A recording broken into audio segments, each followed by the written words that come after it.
시편 123편.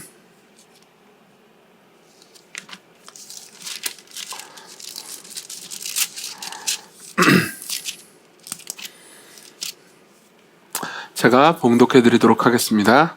시편 123편 하나님의 말씀을 들으십시오. 하늘에 계시는 주여, 내가 눈을 들어 주께 향하나이다. 상전의 손을 바라보는 종들의 눈같이, 여주인의 손을 바라보는 여종의 눈같이 우리의 눈이 여호와 우리 하나님을 바라보며 우리에게 은혜 베풀어 주시기를 기다리나이다. 여호와여, 우리에게 은혜를 베푸시고 또 은혜를 베푸소서. 심한 멸시가 우리에게 넘치나이다. 안일한 자의 조소와 교만한 자의 멸시가 우리 영혼에 넘치나이다. 아멘. 시편 120편부터 134편에 이르는 이 긴 순례자의 노래, 그러니까 여기 보면 성전에 올라가는 노래라고 기록되어 있죠. 이 노래를 우리가 계속해서 보고 있습니다. 우리가 삶을 살 때 보면은 그러니까 모멸감을 느낄 때가 있습니다. 예.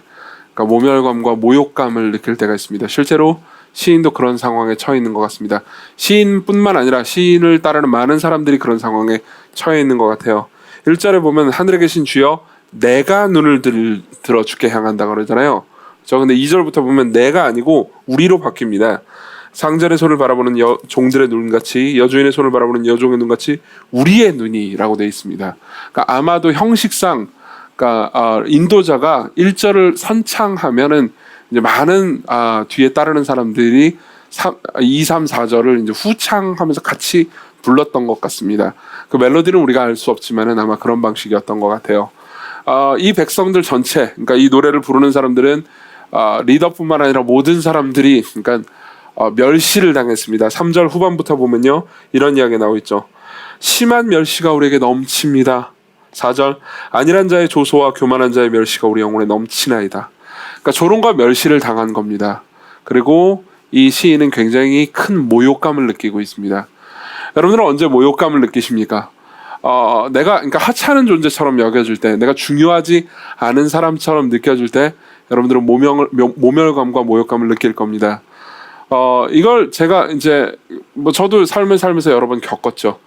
그러니까 제가 처음으로 이런 게 이제 이렇게 만성화된 것처럼 느껴질 정도로 모욕감을 느끼는 건 군대를 처음 들어갔을 때였습니다. 그러니까 저는 이제 부모님으로부터 약간 사랑받으면서 좋은 환경, 가정 환경에서 비교적 자란 편인 것 같습니다. 그리고 나서 이제 저한테 좀 상대적으로 적대적인 그런 감정을 많이 가진 사람을 그것도 뭉태기로 만난 적은 군대가 처음이었던 것 같아요. 그러니까 이제 제가 이 군대를 갔을 때는 굉장히 이제 그러니까 가기 전에 기도도 열심히 하고 성경도 되게 열심히 읽고 군생활 승리하리라 이런 마음으로 딱 갔단 말이에요. 그래가지고 이제 군대 가가지고 훈련소를 마치고 그다음에 자대로 가는데 이제 그 병장님께서 이제 이등병 이 아무것도 아닌 애가 병장님께서 하사하시는 술을 제가 거절했어요. 저는 크리스천이라서 술을 마시지 않습니다. 그리고 나서 진짜 되게 고문관 취급을 하더라고요. 정말 심하게 고문관 취급을 하더라고요. 고문관이라는 말 아세요? 그러니까 좀 하여튼 문제 있는 사람 취급을 했어요. 그러면서 계속해서 이제 여러 사람들한테 넌 일도 못하고 너는 뭐 눈치도 없고, 눈치가 없는 것처럼 여겨지는 걸 이해할 수 있죠.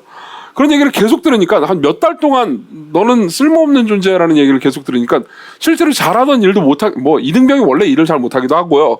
그리고 잘할 수 있는 일도 계속 못하게 되더라고요. 그러니까 아주 모멸감에 찌든 상황이라서 사실은 그러니까 그냥 뭘 해도 못하더라고요. 삶에 자신감이 전혀 없고 너무너무 힘든 상황에서 있었습니다.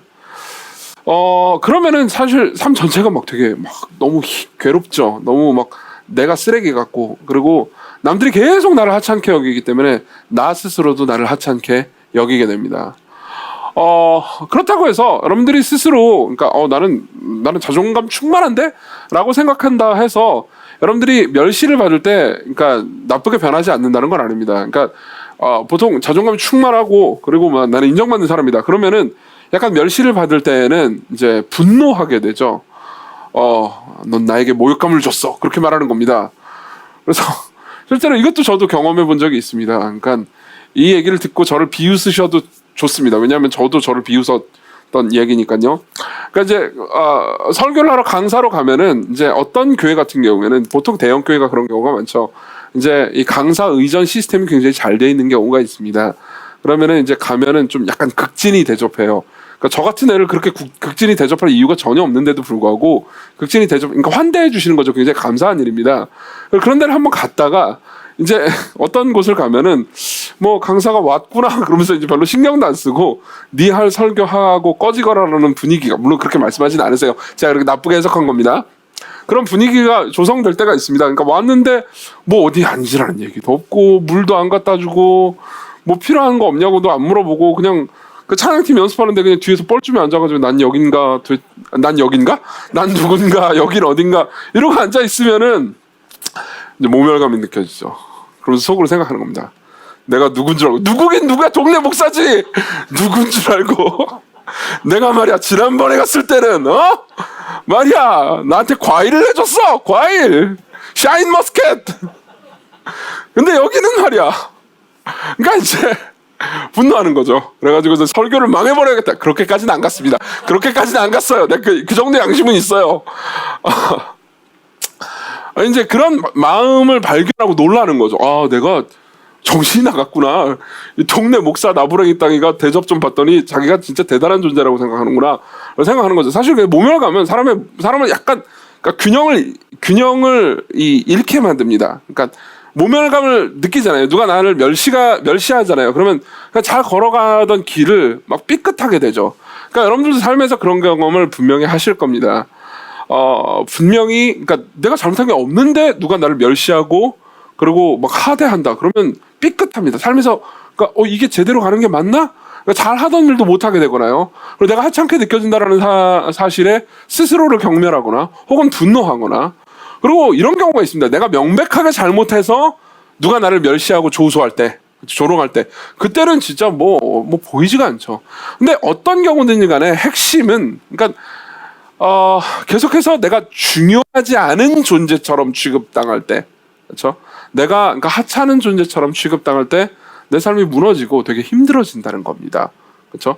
이거는 꼭 뭐 남들에 의해서만 발생하는 건 아닙니다. 그러니까 나를 싫어하는 사람, 나를 적대시하는 사람에 의해서만 발생하는 건 아니에요. 때로는 집안 사람이 나를 하찮게 여기기도 합니다. 그러니까 부모님이 나를 하찮게 여기는 것 같을 때 우리는 분노하거나, 그리고 스스로 그러니까 자존감이 심해 낮아지는 거죠. 그리고 뭐 이제 내 여자친구 혹은 남자친구가 뭐 나를 하찮게 여기는 것 같아. 날 여전히 사랑한다고 해. 사랑한다고 하는데 실제로 하는 행동을 보면은, 그러니까 자기가 더 사랑하는 게 있어. 나를 하찮게 여기는 것 같아 보여요. 그러면 어떤 생각이 듭니까? 모멸감이 느껴지죠. 그렇죠? 시인은 이런 모멸감이 느껴지는 모든 상황 전체를 사실 다 아우를 만한 노래를 부르고 있습니다. 그러면은 사실은 이런 상황에서 시인은 어떻게 행동하고 있을까요? 우리는 본문을 통해서 첫 번째로는 시인의 상황을 좀 더 자세히 볼 수 있을 거고요. 그리고 두 번째로는 시인의 시선을 볼 겁니다. 이 시선이 중요합니다. 그리고 세 번째로는요, 우리의 소망을 보도록 하겠습니다. 3, 4절을 다시 보면요, 이런 상황입니다. 여호와여 우리에게 은혜를 베푸시고 또 은혜를 베푸셔서 심한 멸시가, 그 다음 뭐라고 되어 있죠? 우리에게 넘치나이다. 넘친다라는 말을 반복합니다. 4절을 보면요, 안일한 자의 조소와 교만한 자의 멸시가 우리 영혼에 넘칩니다. 그렇죠? 이 말은요, 두 가지 의미를 동시에 포함합니다. 하나는요, 실제로 계속 지속적으로, 그러니까 너무 넘치도록 조소와 조롱과 멸시를 받은 거예요. 지금 여러분들이 뭐 직장에서 예를 들면 인정받지 못한다고 느낀다거나, 계속해서 내가 인정받지 못한다는 느낌을 가지거나, 혹은 인생에서 내가 하는 일마다 실패했다라고 생각을 하거나, 혹은 뭐 이제 내가 되게 아끼고 좋아하는 사람들이 나를 별로 그렇게 막 깊이 중요하게 생각하지 않는다, 계속해서 하찮고 가볍게 생각한다, 이런 것들을 계속해서 경험하는 분들은 사실상, 그러니까 그 사람이 나를 막 계속 볼 때마다 멸시하고, 그게 아니라 하더라도 가끔가다 멸시한다 하더라도 그 모멸감이 내 마음에 계속 남아있단 말이에요. 그렇죠? 그러니까 가끔가다 멸시하는 상황일 수도 있습니다. 그게 한 가지 상황이죠. 근데 꼭 그렇지 않더라도, 그러니까 한두 번 모멸감을 줬어요. 예컨대 막 오강을 전사님이 저를 보면서 막 되게 막 위아래로 훑어보면서 너 같은 놈이 뭐 이런 식으로 모멸감을 줬어요. 딱 한 번만 그랬다 치자. 그런데 이제 제 마음까지는 계속 남는 거죠. 저게 나보다 나이도 10살이나 어리고, 그 다음 뭐 있지 또? 전도사 나부랭이가 목사님인데 이렇게 생각하면은 그 간극 때문에 모멸감이 계속, 내가 모멸감을 막 묵상한단 말이에요. 그러니까 뭐 넘치죠. 내 영혼에 막 모멸감이 넘치는 겁니다. 이런 상황이라고 생각하면 됩니다. 그런데다가 사실 이렇게 그러니까 본인도 알아요. 이렇게 자기를 멸시하는 사람도 좋은 사람이 아니에요. 여기 보면은 4절에 안일한 자와 교만한 자라고 말합니다. 안일한 자의 조롱과 조소와 교만한 자의 멸시라고 말합니다. 안일한 자는 뭐냐면은 거짓 안전감에 있는 겁니다. 그렇죠? 그러니까 자기는 괜찮을 줄 알고 이런 생각이 드는 거예요. 뭐 너는 잘났어라는 생각이 시인한테 든 겁니다. 게다가 교만하다라는 말은 무슨 말이냐면, 자 보십시오. 이게 교만과 멸시와의 그 상관관계를 얘기해드리겠습니다. 여러분, 분노라는 감정을 한번 생각해 봅시다. 분노는 좋은 감정이 아니죠. 누가 나를 향해서 분노한다고 합시다. 그러면요, 그건 좋은 감정이 아닙니다. 그 사람이 나를 향해서 죄를 저지르는 걸 수 있죠. 그렇죠? 물론 모든 경우는 아닙니다. 내가 정말 나쁜 짓을 했을 때는 그 사람이 나를 향해서 분노하는 게 정의로운 것일 수도 있습니다. 근데 뭐 어쨌든 내가 잘못한 게 없는데 그 사람이 나한테 분노했다. 자기 이기심과 탐욕 때문에 분노했다. 그러면은 그 사람 잘못한 겁니다.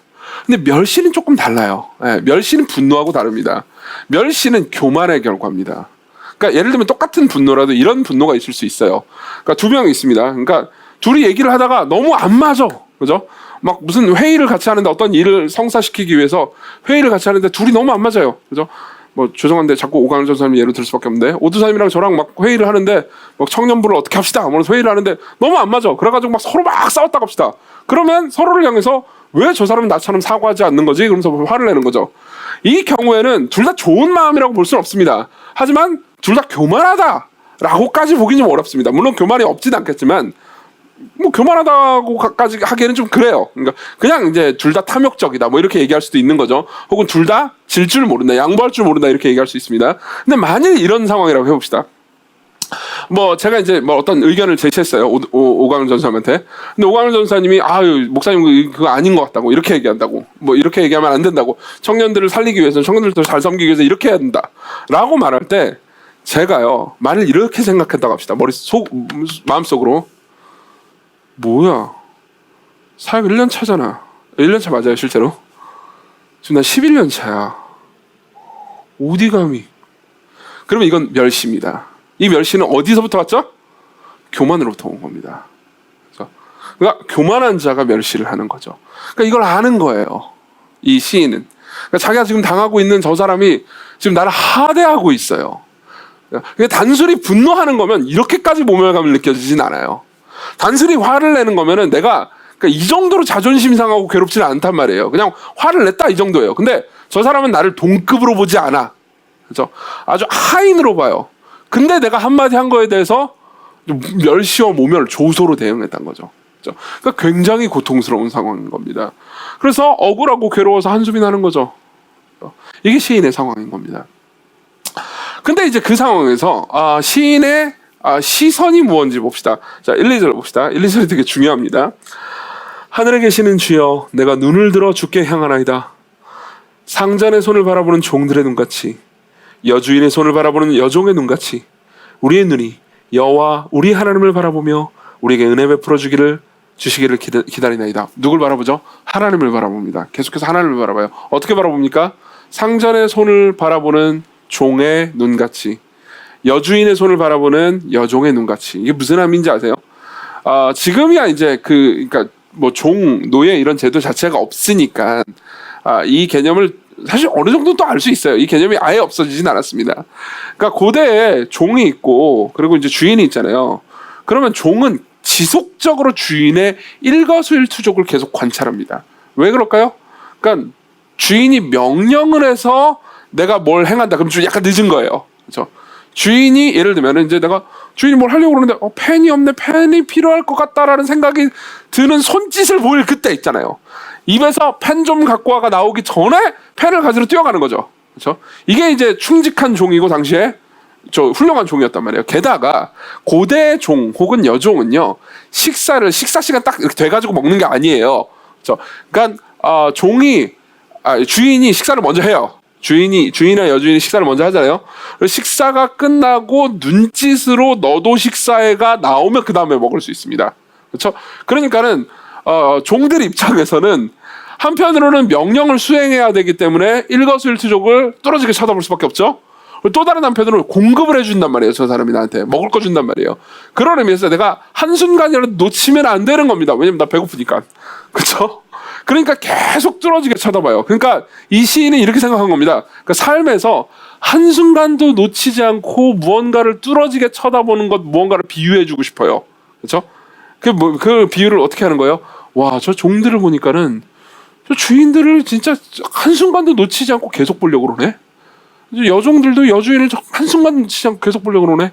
저렇게 한순간도 놓치지 않고 계속해서 주인을 바라보는 저 사람들처럼 나도 계속해서 하나님을 바라봅니다. 나도 한순간도 놓치지 않고 계속해서 당신을 바라보겠습니다. 이렇게 이야기를 하는 겁니다. 근데 내가 바라보는 그분이 어떤 분이에요? 1절에 하늘에 계시는 분입니다. 하늘에 계시는 주요. 이 말은 무슨 말이냐면 단순히 장소적으로 하늘에 계신다는 의미가 아니에요. 높으신 분이라는 거죠. 아주 높고 위대하신 분입니다. 근데 그분을 내가 계속해서 바라봅니다. 여기서 핵심은 이겁니다. 내가 보세요. 나한테 누군가를 멸시합니다. 그러면 내가 멸시하는 사람을 바라보는 게 아니고 하나님을 바라보는 거죠. 그렇죠? 우리는 누가 이렇게 내가 멸시를 받잖아요. 이게 제일 중요한 부분일 겁니다. 이 시 전체에서. 누가 나한테 멸시합니다. 그리고 내가 모욕감을 느껴요. 그럼 그 사람을 계속 쳐다보면서 분노하거나, 그 사람을 계속 쳐다보면서 그 사람의 마음에 들게 행동하려고 하거나, 그 사람을 계속해서 쳐다봅니다. 그러니까 화를 내고 같이 모멸감을 느끼게 만들고 같이 조롱하고 혹은 같이 분노하더라도 내 시선은 어디 있어요? 그 사람을 그 사람 마음에 잘 들게 하려고 막 노력을 하든 아니면 그 사람을 미워하면서 분노하든 어떻게 되든지 간에 나는 그 사람에게 계속 시선이 꽂혀 있는 거예요. 이해되시죠? 그렇죠? 근데 여기서 시인은 뭐라고 하냐면 나 이제 그 사람 그만 쳐다볼 거예요. 그 사람이 나를 조롱하든 말든 내가 모욕감을 느끼든 말든 그건 그만 생각하고 나는 하늘에 계신 분을 생각할 겁니다. 나한테 모욕감을 준 저 사람보다 훨씬 높으신 분을 계속해서 묵상하렵니다. 내 눈이 당신을 쳐다보는 거를 그만두지 않겠습니다. 난 계속 당신을 쳐다볼 거예요. 라고 말하는 게 시인의 노력이죠. 그렇죠? 자, 이게 어떤 의미인지 좀 봅시다. 예를 한번 들어드리도록 하겠습니다. 여러분들이 이해하기 쉽게 예를 한번 드리도록 하겠습니다. 이제 BTS를 함부로 건드리면 안 되기 때문에 일단 BTS는 훌륭한 그룹입니다, 여러분. 아미들, 진노하지 말아주세요. BTS는 진짜 세계적인 그룹입니다. 세계적으로 이제 엄청난 팬덤을 가지고 있죠.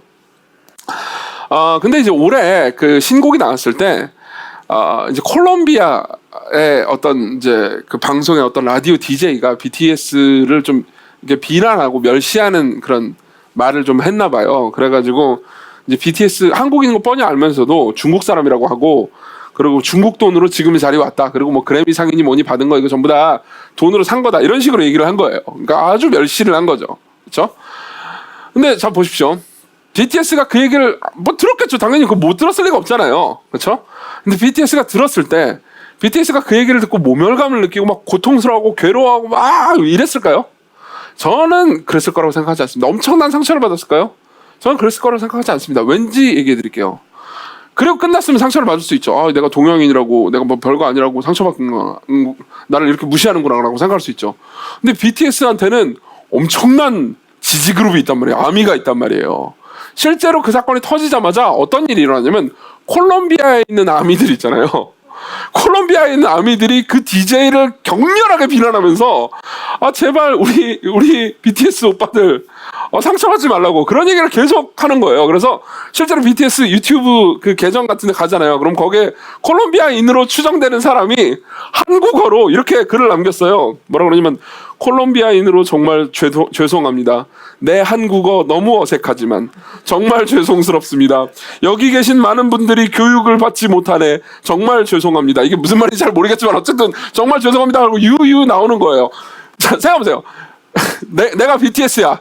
내가 RM이야. 죄송해요. 이런 말 하면 안 돼. 맞아. 여러분들이 감히 이렇게 하면 안 돼요. BTS인데 BTS 입장에서 저 콜롬비아에 있는 DJ가 막 자기를 뭐 중국이라고 그러고 막 돈으로 뭐 그래미 샀다고 그러고 막 멸시하고 그런단 말이에요. 그죠? 그러다 영혼의 상처 막 자존감이 이렇게 안 되죠. 왜 그럴까요? 그냥 바로 그 얘기 듣자마자 아이고 노이즈 마케팅 하는구나. 그냥 우리 팔아가지고 그죠? 자기를 띄우려고 그런 생각 안 들겠어요? 들죠. 왜 그래요? 자기를 지지해주는 엄청난 그룹이 있거든요. 그렇죠?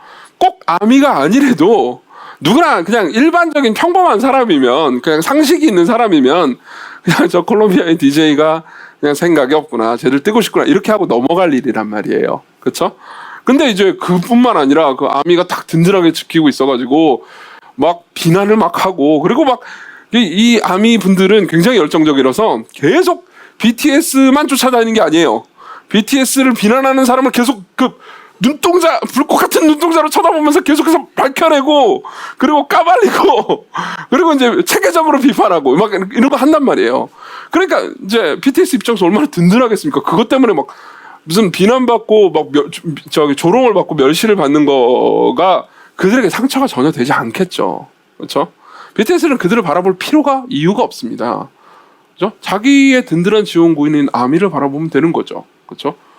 그리고 자기 팬들, 자기가 노래를 잘해가지고 팬들을 만족시키려고 하면 되겠다, 열심히 팬들을 섬겨야겠다, 이런 생각만 하면 되는 겁니다. 맞죠? 똑같은 개념이라고 생각하시면 됩니다. 아주 똑같지는 않지만 비슷한 개념이라고 생각하시면 됩니다. 보십시오. 시인은 이렇게 얘기하고 있는 거예요. 지금 저 사람들이 나를 멸시하고 있습니다. 나를 조롱하고 있습니다. 저 사람들은 나를 하찮게 여깁니다. 그리고 내가 중요한 사람처럼 여김받지 못했기 때문에, 내가 하찮은 사람 취급을 받았기 때문에 내가 괴롭습니다. 그렇지만 가만히 생각을 해보면은 내게 하나님께서 계신데 내가 하나님을 쳐다보면 되지. 그 하나님이 저 위에 높으신 분, 그러니까 단순히 장소적으로 저 위에 계신 분이 아니고 가장 높고 위대하신 분인데, 온 세상 사람들이 다 나를 멸시하고 조소해도 모든 것의 주인인 하나님께서 그 모든 인간들을 다 만드시고 그 모든 인간들의 생사화복을 결정하시는 가장 높으신 분께서 나를 위하신다면 그게 나한테 무슨 의미겠습니까? 그렇죠? 내가 이런 거 가지고 상처받는다는 것이 말이 안 됩니다. 나는 이제 나를 멸시하는 사람들을 그만 쳐다보겠습니다. 그 콜롬비아 DJ 그만 쳐다보겠습니다. 누굴 쳐다보는 거예요? 나는 여호와를 쳐다보겠습니다. 내 눈이 당신을 쳐다보는데 실패하지 않겠습니다. 내 눈이 끊임없이 당신께 가겠습니다. 이렇게 고백하는 거죠. 여러분, 이것이 우리가 삶에서 모멸감과, 그리고 내가 하찮게 여김받았다라는 모욕감으로부터 구원받는 방식입니다. 그렇죠? 여러분들이 중요하지 않은 것 같은 느낌 때문에 괴로워할 때 여러분들이 변화받는 방식이에요. 그렇죠? 하지만 이 상황에서 우리가 한 가지 질문을 던질 수는 있습니다. 그렇죠? 좋습니다. 당신이 말한 그 이야기가, 그러니까 정말 하나님께서 우리를 위하신다면 정말 큰 힘이 되겠네요. 우리가 사실 하나님을 너무 하찮게 여겼군요. 사람들의 말을 너무 중요하게 여겼기 때문에 사람들이 나를 멸시하는 것을 내가 너무 크고 중요하게 여기고, 하나님께서 나를 위하시는 것을 내가 너무 멸시했군요. 그래서 이 문제가 발생한 거였군요. 라고 하면 좋습니다. 자, 그게 적용이에요. 그래서 적용이긴 한데 이런 생각도 들 수 있습니다. 근데 문제는 그 하나님이 나를 안 위하시면 어떻게 하죠? 그죠? 그 하나님이 나한테 아미가 아니면 어떻게 해요? 그 하나님께서 나를 위하시지 않는 분이면 어떻게 합니까? 그러니까 시인은 뭐라고 말합니까? 이렇게 얘기합니다. 3절, 2절 후반부에, 2절부터 그냥 읽어드릴게요. 상전의 손을 바라보는 종들의 눈같이, 여주인의 손을 바라보는 여종의 눈같이 우리의 눈이 여호와 우리 하나님을 바라보며, 그 다음 뭐라고 돼 있어요? 우리에게 은혜 베풀어 주시기를 기다리나이다. 여호와여, 우리에게 은혜를 베푸시고 또 은혜를 베푸셔서 심한 멸시가 우리에게 넘칩니다. 뭐라고 말합니까? 은혜를 베풀어 달라고 말합니다. 계속해서 무슨 얘기를 해요? 은혜를 베풀어 달라고 말합니다. 왜 은혜를 베풀어 달라고 말합니까? 자, 여기까지 생각이 이르니까 하나님이 나를 위하시면은 내가 누구를 두려워하려, 내가 누가 나를 멸시한들 그걸 중요하게 생각하려, 나는 그냥 하나님만 바라보겠다라고 마음을 먹었어요. 근데 문제가 뭐냐면, 근데 그 하나님이 나를 안 위하면 어떡해? 하나님도 나를 멸시하시면 어떻게 하죠? 그럼 나는 진짜 끝장 아닙니까? 그러니까 하나님한테는 뭐라고 얘기하냐면 은혜를 달라고 얘기하는 거예요. 왜 은혜라는 단어를 썼을까요? 은혜는 자격 없는 자들에게 하나님께서 베풀어 주시는 호의입니다. 조건 없이요. 예전에도 한번 은혜에 대한 정의를 내려준 적이 있기 때문에 기억하실지 모르겠는데, 여러분들이 이 정의를 이해하기 위해서 한 번만 예를 더 들어드리도록 하겠습니다. 은혜는 자격 없는 죄인들에게 조건 없이 베풀어 주시는 하나님의 사랑이에요. 그렇죠? 세 가지 예를 하나 들어드릴게요. 이게 이제 각자를 보면서 이게 은혜인지 아닌지 판단해 보십시오. 내가 회사에 취직했어요. 그래서 하루에 8시간씩, 이제 한 달에 20시간씩 일을 열심히 합니다. 20일씩 열심히 일을 합니다. 그러면 이제 회사에서 나한테 250만 원씩 주기로 했어요. 그럼 내가 받은 250만 원은 은혜예요, 아니에요? 아니죠. 권리죠. 그렇죠? 왜요? 나는 받을 자격이 있고 일을 했으니까. 사장은 나한테 줄 의무가 있죠. 계약을 했으니까. 그렇죠? 내가 노동력을 발휘해가지고 열심히 일을 한 것도 내가 은혜를 베푼 게 아니죠, 사장한테. 왜요? 그 사람 나한테 돈을 줬으니까. 나한테는 의무고, 그렇죠? 그 사람한테는 권리가 있는 겁니다. 내 노동력을 받을 권리. 이거는 은혜라고 말하지 않습니다. 이게 첫 번째 케이스예요. 두 번째 케이스를 예를 들을게요. 두 번째 케이스는 약간 좀 트리키합니다. 좀 어렵습니다. 그렇지만 여러분들이 금방 알아챌 수 있을 겁니다. 예컨대 우리 송이 자매가 찬양팀에 신실하게 봉사를 하고 있죠. 참 감사해요. 송이 자매가 열심히 찬양팀의 건반으로 신실하게 한 10년 정도 봉사를 했다고 합시다. 금요기도의 찬양팀이 신실하게 10년 동안 빠지지 않고 열심히 봉사를 했어요. 그러고 나서 10년이 지나고 나서 생각을 해보니까 왠지 10년 더 하라는 얘기 같죠? 하니까 이제 하나님 나를 다른 곳으로 부르셔. 다른 사역으로 부르신다. 이제 금요일 날 더 이상 이제 반주를 하는 게 또 내 부르심이 아닌 것 같다. 금요일 날 이제 내가 이제 기도 인도를 하는 게 내 부르심인 것 같다. 그래가지고 바꿨어요. 포지션 바꿨어요. 그러다 치자고요. 그래서 찬양팀을 떠나게 되었습니다. 그렇죠? 왜 박수를 치세요, 오선생님? 좀 이따 기도 인도 해야 되거든요. 찬양팀을 떠났어요. 그럼 찬양팀 입장에서 어때요? 그렇죠? 너무너무 아쉽지만 너무 감사하죠. 그렇죠? 그래가지고 10년 동안 우리 팀에 헌신적으로 봉사를 해줘서 너무너무 감사한 마음을 표현하고 싶어. 그래가지고 어떻게 했냐, 이제 십시일반 돈을 모았어요. 그래가지고 막 옷이라도 막 예쁜 원피스라도 하나 딱 사가지고 선물을 해줬단 말이에요. 그럼 보십시오. 찬양팀 입장에서는 송이자매에게 그 옷을 선물해줄 의무가 있었어요, 없었어요? 없었죠. 그렇죠? 그렇지만 송이자매는 받을 자격이 있죠. 그렇죠? 받을 자격 없는 죄인에게 그런 건 아니잖아요. 그렇죠? 충분히 받을 자격이 넘쳤죠. 오히려 이렇게 얘기할 겁니다.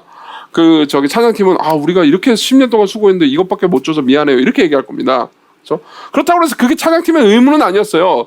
왜냐하면 송이자매가 처음 찬양팀 들어올 때 10년 동안 내가 여기서 건반 봉사하면 나한테 원피스를 사주기 이런 거 없었단 말이에요.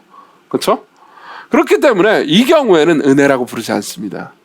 근데 이제 세 번째 케이스를 예로 들을게요. 세 번째, 여러분들이 이제 우리 교회는 이제 원룸 사는 사람들 되게 많죠. 청년들 중에서 조그마한 원룸을 살고 있는데 옆방에 있는 옆방에 이제 배훈민이라는 사람이 있어요. 근데 이 배훈민이 맨날 술만 먹고 말이야. 소리나 지르고 다니고 그냥 시끄러운 음악 틀고 그래서 민폐 그래요. 담배 피고 던지고 불날 뻔하고. 그런데 배훈민이라는 사람이 갑자기 어디 아파요. 시름시름 알아요.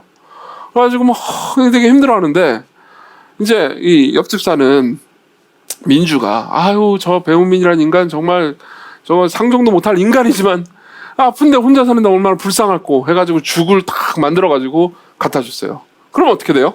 그렇죠? 배훈민이라는 사람은 받을 자격이 없죠. 그렇죠? 오히려 받을 자격이로부터 서민주의 진노와 저주밖에 없습니다. 그렇죠? 그러나 그죠? 받았어요. 그리고 민주는 어떻게 해요? 줄 의무가 없죠. 근데도 주는 겁니다. 이건 은혜라고 불러요. 그죠? 그러니까 지금 이렇게 얘기하는 거예요. 시인은 하나님, 제가 당신이 저를 위하시는 것을 제가 받을 자격이 있는 게 아닙니다. 생각해보면 하나님이 저를 위하실 의무도 없습니다. 근데 솔직히 말하면 모두가 나를 멸시하는 상황에서 내가 쳐다볼 분 당신밖에 없습니다. 당신을 쳐다볼 뿐입니다. 그러니까 제발 제가 마땅히 받아야 될 걸 받게 하지 마시고 제게 은혜를 주세요. 제게 은혜를 주세요. 이렇게 얘기하는 거죠. 그렇죠? 유진 피터스는 이 본문을 해설하는 이제 묵상을 기술하면서 이렇게 이야기를 합니다. 제가 읽어드릴게요. 여호와여 우리에게 은혜를 베푸시고 또 은혜를 베푸소서라는 기도는 하나님이 내켜 하시지 않는 어떤 일을 기어이 하게 만들려는 시도가 아니다. 그것은 하나님이시라면 그렇게 하시리라고 우리가 이미 믿고 있는 것을 얻기 위한 추구요. 하나님이 예수 그리스도 안에서 우리를 위해 또 우리 안에서 행하시는 것을 받으려는 갈망의 표현이다. 순종 가운데서는 제가 원하는 것을 주시옵소서 대신에 제게 은혜를 베푸소서라는 기도가 나온다. 은혜를 베푸소서라고 기도할 뿐 제가 잘한 것에 대한 보상을 베푸셔서 이웃들이 제가 남다르다라는 것을 알게 하소서라고 말하지 않는다. 우리는 은혜를 베푸소서라고 기도할 뿐이지 저의 악행대로 벌하소서 그래야 내 마음이 시원하겠나이다 라고 말하지도 않는다. 은혜를 베푸소서라고 기도할 뿐 제가 이만하면 착하게 살았으니 마땅히 저한테 잘해주소서라고도 하지 않는다. 우리는 하나님의 은혜 아래 살 뿐이다. 그렇죠? 그러니까 결론은 뭡니까? 우리가 주를 바라볼 때 계속해서 주를 보는 겁니다. 그리고 나를 위하실 걸 기대하면서 나를 위해 주세요. 제가 잘해서요? 아니요, 잘 못했어요. 제가 훌륭해서요? 그렇지도 않습니다. 근데 그래도 그냥 무조건 저를 위해 주세요. 이렇게 말하는 거예요. 이게 우리가 기댈 수 있는 거죠. 그리고 우리가 이런 소망을 가질 수 있는 데는 근거가 없는 게 아닙니다. 우리에게는 분명히 근거가 있습니다. 예수 그리스도께서는 예루살렘으로 올라가시면서 이 시를 부르셨습니다. 그리고 예수께서 예루살렘에 가셨을 때 그분을 향해서 모두가 조소와 멸시를 날렸습니다. 그분을 위하는 사람은 한 명도 없었죠. 모든 사람이 예수 그리스도를 향해서 멸시했습니다. 제자들은 다 떠났습니다. 바로 옆에 있는 강도, 정말 악한 짓을 저지른 그 사람조차도 예수님을 향해서 이렇게 말했습니다. 네가 메시아라며 내려와봐. 그러면서 비난했습니다. 그때 예수께서 무슨 일을 하셨습니까? 주를 바라보셨습니다. 성부 하나님을 바라보셨습니다. 그렇지만 예수께서는 성부 하나님을 바라보실 때 성부 하나님께서는 예수님을 바라보지 않으셨습니다. 예수님을 위하지 않으셨습니다. 예수님은 철저히 버림받으셨죠. 왜요? 그분은 완전하셨지만 버림받으심으로써 불완전하고 죄를 지은 우리가 그분을 바라볼 때, 주를 바라볼 때요, 버림받지 않도록 하시기 위해서, 넘치도록 우리를 위하도록 하시기 위해서요. 하나님이 여러분들을 위하십니다. 그분이 여러분들의 아미가 되십니다. 아미보다 훨씬 더 여러분들을 위하십니다. 그분이 여러분들을 넘치도록 위하십니다. 그렇다면 여러분들이 모멸감을 느끼게 만드는 사람을 계속해서 쳐다보면서 분노하거나 자기 연민에 빠지거나 혹은 자기를 학대할 이유가 도대체 어디 있습니까? 주를 바라보십시오. 주를 바라보십시오. 같이 우리 찬송을 부릅시다. 내 맘의 눈을 여소서. 내 맘의 눈을 열어 주 보게 하소서. 주께서 계십니다. 근데 우리는 자꾸 다른 것들만 보죠. 자꾸 다른 것들을 보면서 우리 마음이 분노하거나 혹은 자기 연민에 빠지거나 혹은 스스로를 자학하는 것을 계속 내버려둘 때가 많습니다. 우리 같이 이 찬송을 부를 때 내 마음의 눈을 열어서 주를 보게 해달라고 같이 찬송합시다.